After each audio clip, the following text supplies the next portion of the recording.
Jessica, welcome to Beyond the Inbox. Thank you so much for taking the time to join us. Yeah, thank you so much for having me. I can talk about email all day, so let's do it. I want to start by asking you about your background, how you got started in e-commerce, and what drew you specifically to email marketing. So, my journey really started when I was a little girl who used to sleep in her new shoes. So, I ended up going down the fashion and apparel route, and the majority of my background was in brick and mortar. And I saw this huge shift happening to the digital space, and I didn't want to get left behind. So I started learning on my own. Like when I was going to school, Facebook was still, you needed a college address, right? Like none of this stuff existed. So it was all really new, but I just knew that I wanted to be a part of it. And then in my previous day job, I was the only employee of the e-commerce division for the first 3 years, which was very stressful. But we were in a restricted industry that couldn't do social media advertising and things like that. So email was our number one revenue driver. And while I had already loved email at the time, I had to learn to really love it and do it really well and dive really deep into it. So that's where I became completely obsessed, I might say. What drew you to email? What was it that you loved the most? Actually being able to have a conversation and a connection with the customer. So I think a lot of people think of email as this broadcast channel where you're actually just talking at the customer all the time. But there's so much data available that it's the customer speaking back to you, right? So are they clicking? Are they buying the products that you feature or are they buying something else? So it was sort of this marriage of art and science, which is what e-commerce is and part of the reason why I love it. But you get pretty much instant feedback on what you're creating so that you can continually iterate and make it better. And as a marketer, like that's all you want, right? Is feedback from the people that you're trying to sell to. So it just seemed like a really great way to get deep insight into what my customers loved or didn't love so much that I could continually improve on and seeing those, like when you create content for social media, you spend so much time, energy, and effort on it. And maybe it leads to a couple of sales, but it's really hard to reconcile that those sales came directly from social. Whereas with email, you can see the numbers climb as people, click and place an order. So it's quite satisfying. I remember that period, especially when it was so difficult to educate yourself on internet marketing and especially SEO and email marketing. And I'm curious, how were you educating yourself in terms of approaching email marketing? Were you learning on the job or did you have a mentor? What did that look like? It was a little bit of everything. I've learned most of the things I've learned by doing, right? Even though I went to school for fashion merchandising, but I learned how to manage inventory by doing it when I owned a brick and mortar. So really the practice and constantly testing things and, reading and learning from all of the people and ultimately letting the numbers and the data drive my decision making. It's all right there in front of us. We just have to take action on it. What's changed the most in the time that from the time when you first started working with email marketing to now? I imagine back then a lot of it was sending broadcast emails and maybe there was some basic automations. Can you talk through some of the big changes that you've seen? Yeah, absolutely. It was just blasting this message to everyone on the list. And while segmentation and automation existed, the technology has advanced so much that it allows you to get so much more granular and specific and intentional with what you're creating. That's probably the biggest change. But I also think that there's been sort of this when most of the people that I work with, right, they're smaller business, e-commerce entrepreneurs, and a lot of them felt like they didn't want to be annoying or they didn't want to send a lot of email. And so they wouldn't utilize it. And the thing is, the customer loves it. So I think the biggest difference is it's become so much more normal and expected. And so, aside from the technical perspective and being able to do so much more, the customer actually wants you to send them emails. So I think there's just been a little bit of a shift in the culture around it, which is a good thing, right, for e-commerce marketers. And ultimately, if you just take advantage of that, you'll absolutely win, which is great.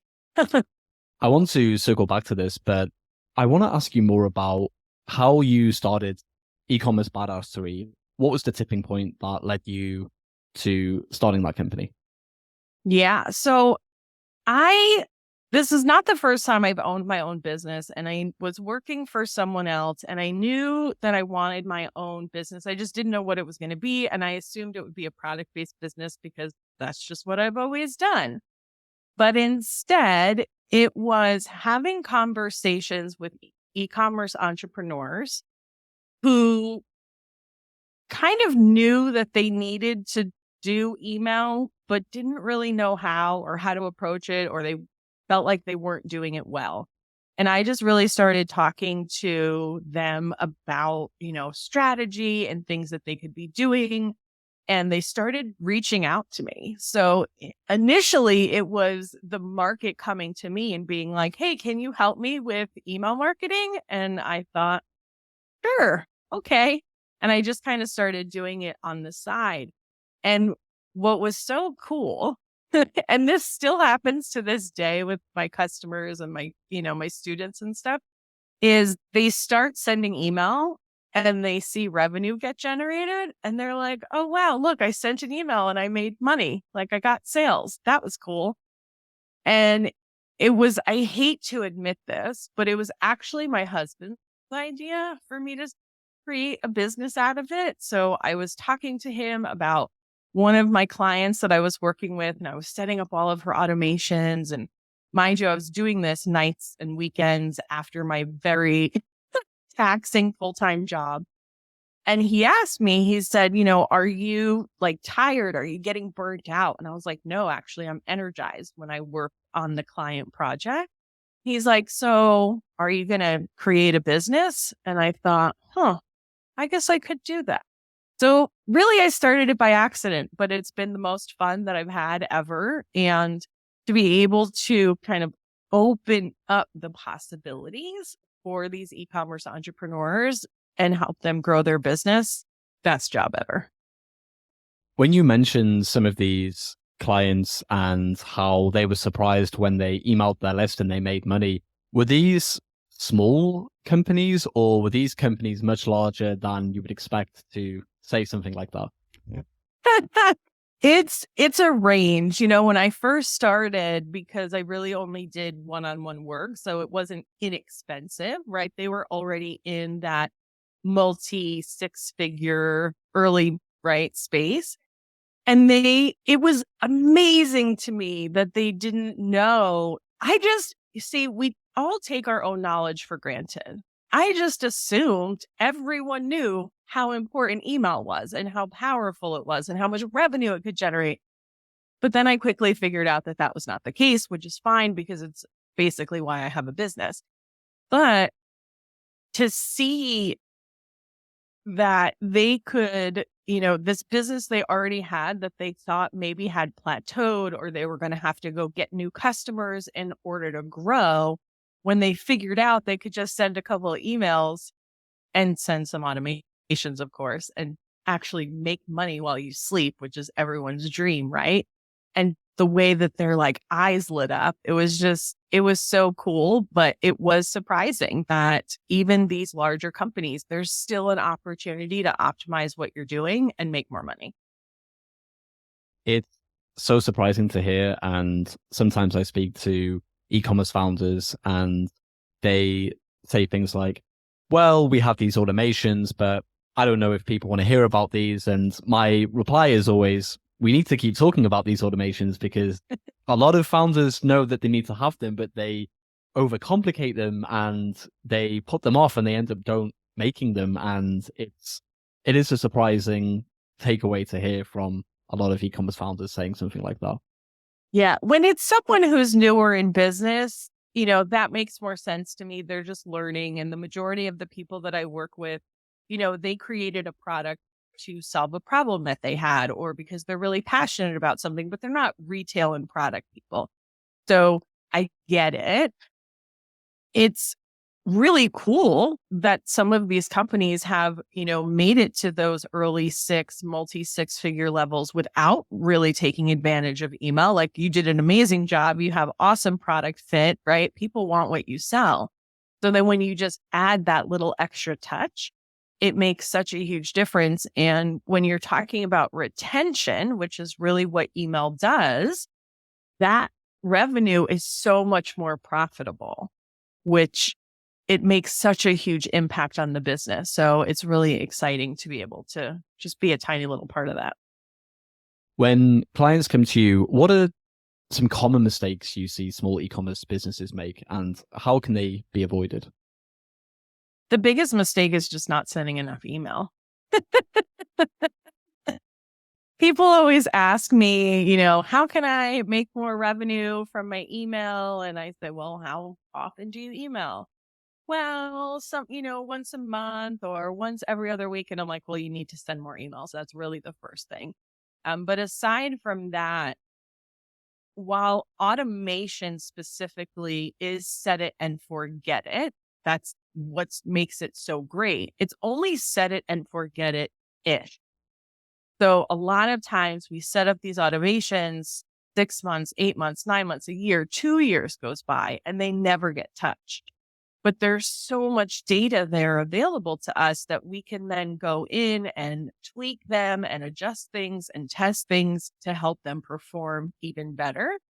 So I think at a minimum, it's sending more emails and checking in on your automations at least every 90 days. You don't want to be doing it too often because the data is just not statistically relevant, or you'll just drive yourself crazy, right? Like, you can't judge your entire business based on a weekly number. You need to wait for some patterns to emerge. But taking the information, the data that's there, and tweaking one little thing at a time to see if you can get a little better performance at it. And in terms of how many emails to send, in case that was going to be your next question, Sam, because it's always everyone's next question, the short answer is it depends. The more subscribers you have, the more products you have, the more emails you can send. But ultimately, I like to say, start off with a minimum of one per week. I used to send 4 emails a week. There are companies that successfully send emails every single day, but do it slowly. I like to say, if you send 1 email a week now, start sending 2, do it for 4 weeks, see what happens. As long as your engagement stays up, start sending 3 emails a week, and then just repeat that process. It's such an interesting answer, and it kind of annoys me sometimes when I see people online saying, I don't want daily emails, but there are people that love daily emails, especially in the infotainment space, and it's a completely different audience, and it's impossible to say how much is too much or too little because everyone is different. I spoke to a founder recently, and he had this conundrum because he didn't know how much to email his list. So he got people on his team to sign up for 10 different brands and added to a Google sheet how often they sent, and they all sent at different times. And of course, it was a certain time of the year as well. And I think it's such a fascinating answer because there really is no definitive answer.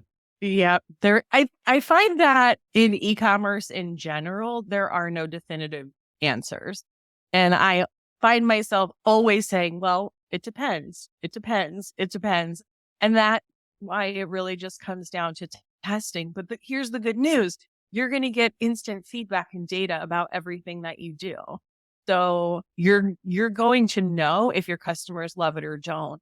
And, we also have to remember that you're never going to make everyone happy. So just because you have one or two people who are like, oh, stop emailing me, you're emailing me too much, they're probably just not your customer, while 98% of the people love it.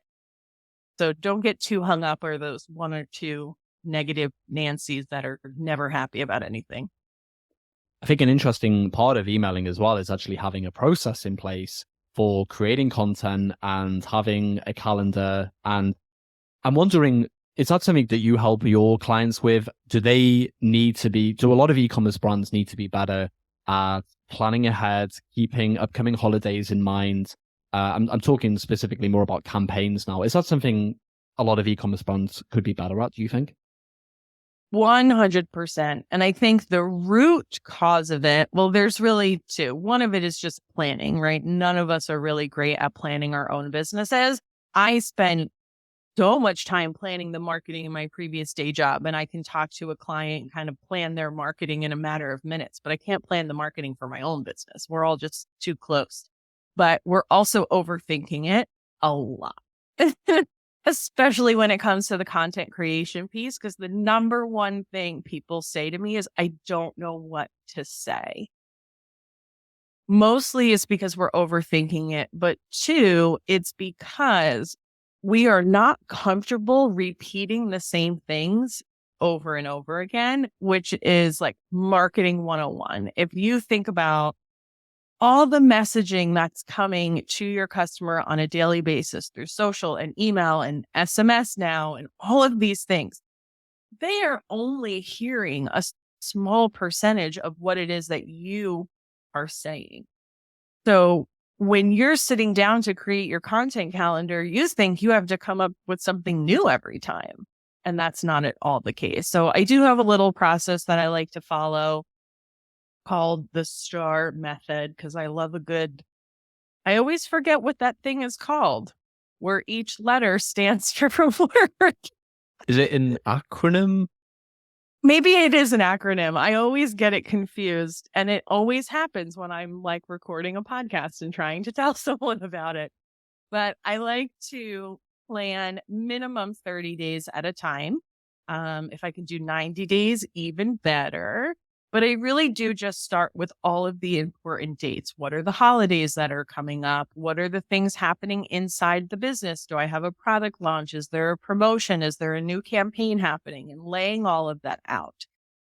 And I build my calendar around all of those dates.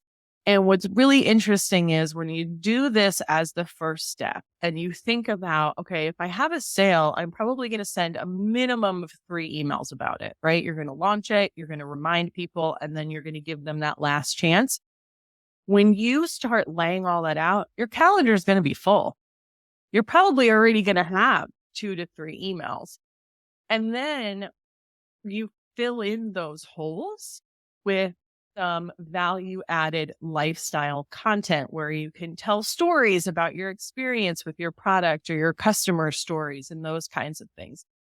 Because email specifically, not every email has to be about the hard sell.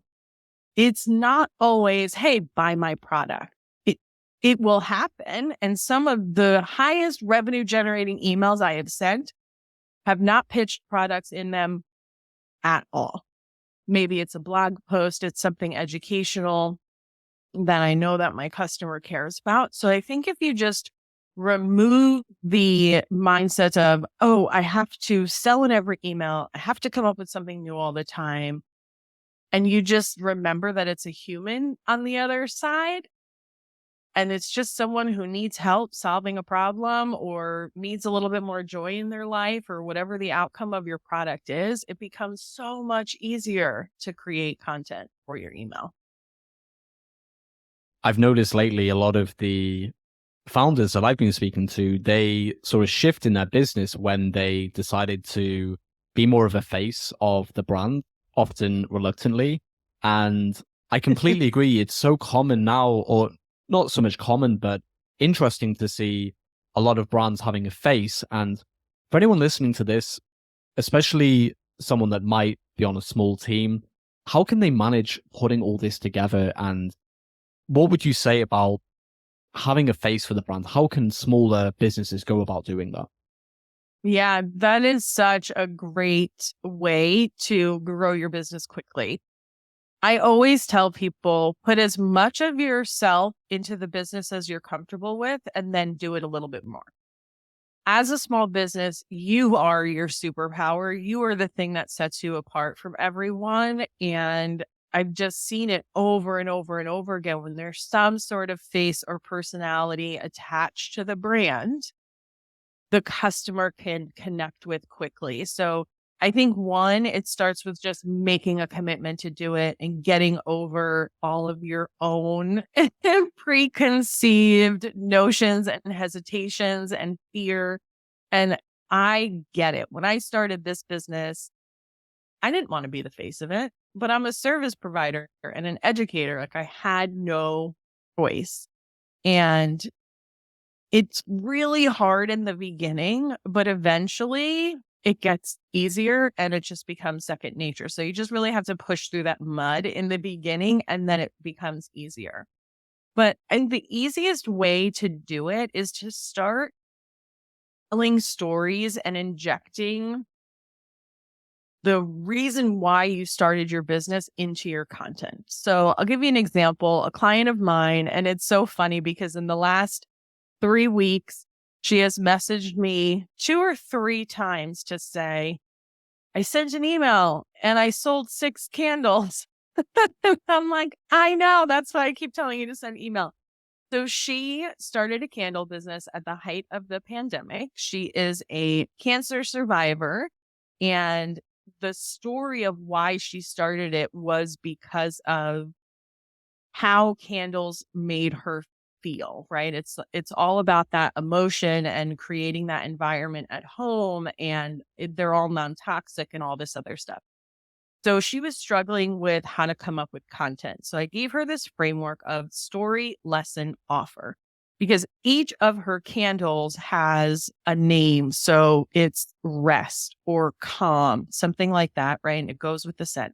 So I said, tell a story of how you use this candle in your life, what you learned from this story, and then show them the candle that goes along with it. So she sent an email about how important it is to have rest in your life, etc.